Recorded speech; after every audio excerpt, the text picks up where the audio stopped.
So, good morning sa atong tanan mga kaparikoy. Ako din si Arnold Ignacio Rayos. Ako ay isang security guard at may dalawang anak.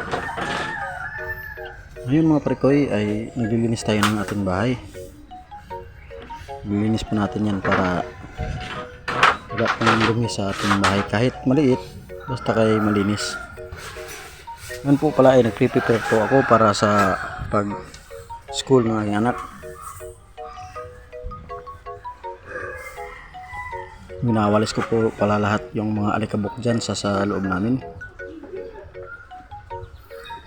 Yun po yung dumbbells ko naman po, isiniksik ko sa gilid para hindi maapakan ng aking bunsong anak.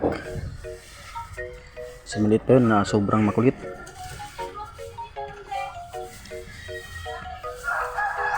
Daily routine ko nga pala ito mga kaparikoy kasi Martes ngayon.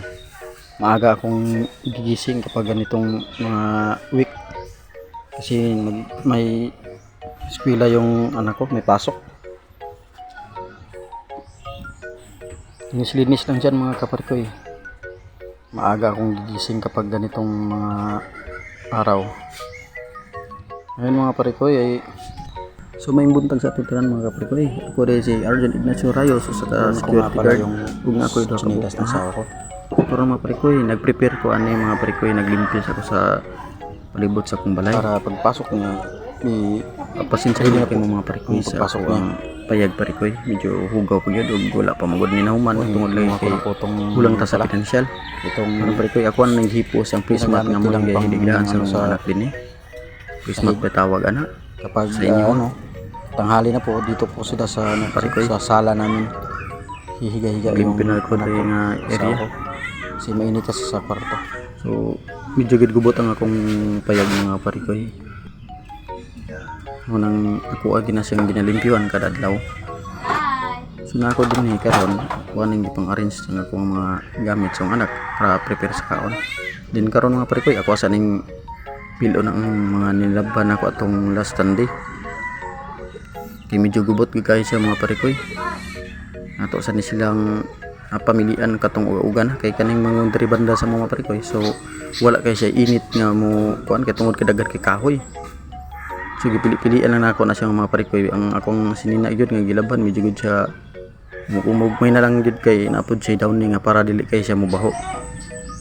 So ako lang na siyang gilaban ka og downy gibaswasan ako downy para pag bahalag dili siya mauga humot-humot gyud siya mga parikoy. Parikoy pamilian na nako. Darat na gipang butang mga parikoy kaya kuha na po na siyang kuanan pamilon. Ligo na siya kay. So na mga parikoy na gitapok na to tanan. So i-start na to sa atong mga pilunon diri mga parikoy sa atong panimalay kay para dili gubot ay maulaw ta sa atong mga silingan mga parikoy no. So karon pilo-pilo lang sa ta. Inanigod ko kada buntag sa mga parikoy pag naigamay ng hugaw parikoy lipiwan gyud nato kay delikado tag manhian tag mga bisita nato masurahan tag hugawan. So mo ginatong gilikayan no kung natay mga bisita diri sa tuwang panimalay mga parikoy. So para parikoy gipampilo lang nako na diha. Ako na siyang gi separate ang katong mga para sa akong asawa ug akong anak. Ug kana pud ang amo ang medyo basa-basa pa nga mga sinina na pamugoy medyo basa-basa din na mga parikoy. So ko sa na siyang gi separate kay amo na iusab na ko na siya ipainit kay basa jud siya. Kani nga igayon ng mga parikoy kung anak kani hagok pa kaing lubot ani mga parikoy say-sayo ko man. So inanigid ko mga parikoy basta buntag na. Kailangan kita magsumikap everyday. Bless everyday mga parikoy mo ra ginatuwa maayo atong lawas kada adlaw para makasugakod ta sa tuwang trabaho ug mahatag nato ang gusto sa atong mga anak. So inani mga parikoy ang akong duty alas 9:30 pa mga parikoy mo maka-prepare pagid ko sa ang mga bulaton diri sa balay. Pilo lang sa tadring pita mga parikoy. Dili sa tanan ng mga parikoy nga under ta sa tong asawa. So kini nga inani mga parikoy muning pasabot nga responsibility nga pag-amahan dili kay tanan nato i-asa sa ato ang asawa. Kailangan po nga magtinabangay ta diri aning panahon na mga parikoy samot naglisod ta kay karon. So kanig gyud among mga payag nako mga parikoy. So wa pagid niya taon ni nahuman kay wala pag taon tay sapi, wala pa tay fund. So kailangan kita magpugi. Pamilyon lang sa nako niya ko ang mga sinina din para plaster pagkabutang mga parikoy. Ngayon naman mga parikoy, bibihisan natin tong estudyante natin. Ito na mga parikoy, magbisaya lang tayo parikoy, medyo lisod naman kahit magkinamae sana So karon mga parikoy, akuan na siyang ilisan niya akong estudyante mga parikoy. Kailangan gaydan gid ako niya ako ang anak parikoy kay may na lang pag maka awad tog eskwelahan nga dili gidlay ba. Kailangan ato agin na siyang taon kung usahaon niya pagsulob, usahaon ng tama nga pagsuot sa uniforme para pag abot sa school neat and clean siya lang taon.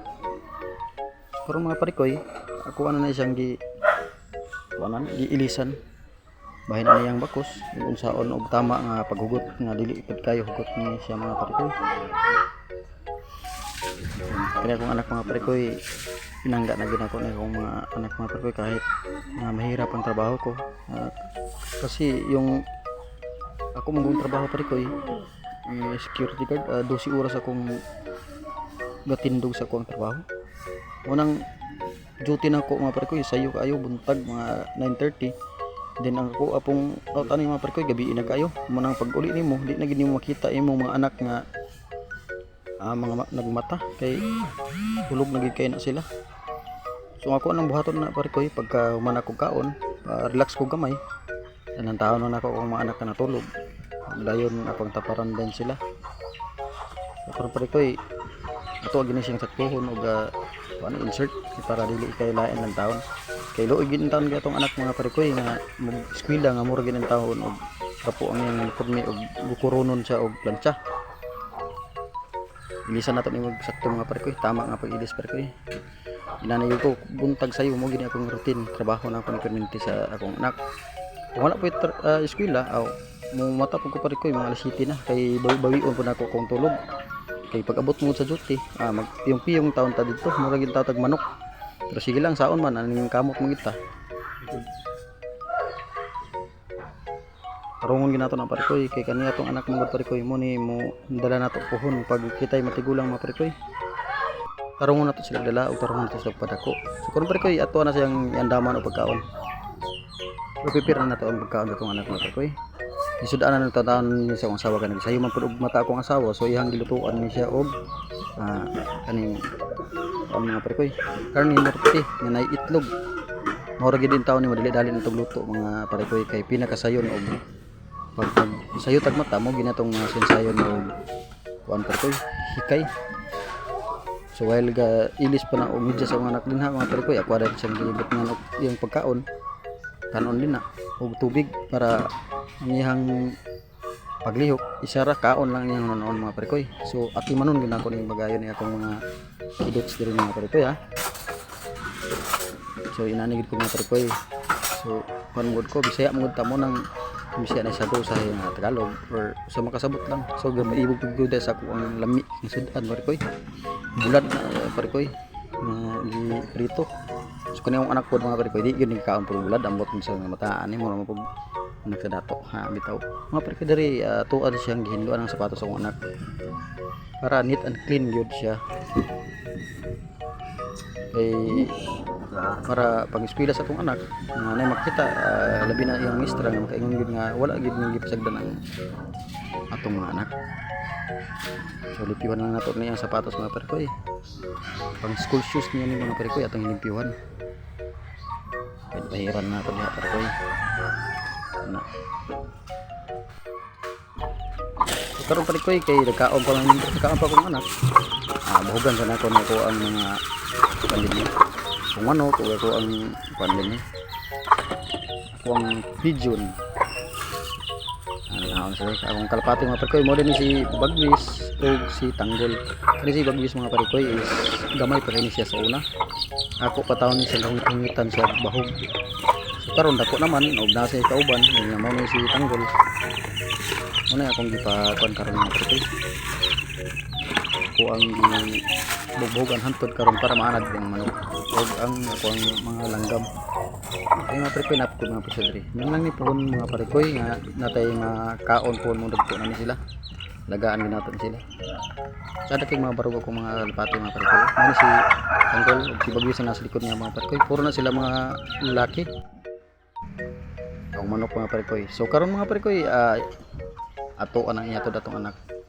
Ito na taon ni una nang gid taon akong makito sa ubos kay muskul na gid siya. Mga kaning mga oras mga parikoy 6:30 pa na.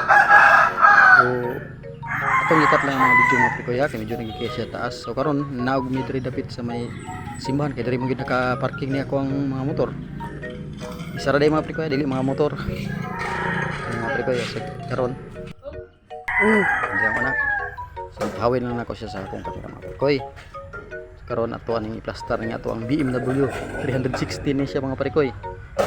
Bitaw mga parikoy mo na to ang service day parikoy duty o hatod sa tong anak. So dako pud kayo ko pasalamat sa ako ang pagpatrabaho mga parikoy kanang ko tundar sa man lang na para hatod o duty sa ako. Parikoy at mata muna na at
salamat po sa pagkakas.